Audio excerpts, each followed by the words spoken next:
রোজার মাসে ইফতারিতে প্রতিদিন ভাজা পোড়া খাওয়া হচ্ছে, তার জন্য রাতের খাবারটা একটু হালকা হলেই ভালো। আজকে করছি স্যুপ, রামেন,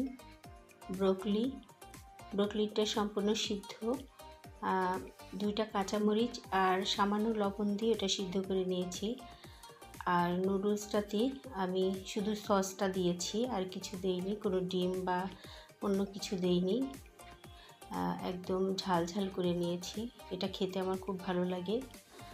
আর চিকেনের কাবাব করেছি, ছোট ছোট পিস করে চিকেন, দই আর একটু মশলা দিয়ে মাখিয়ে রেখেছিলাম, ওটাই কাবাব করে নিয়েছি।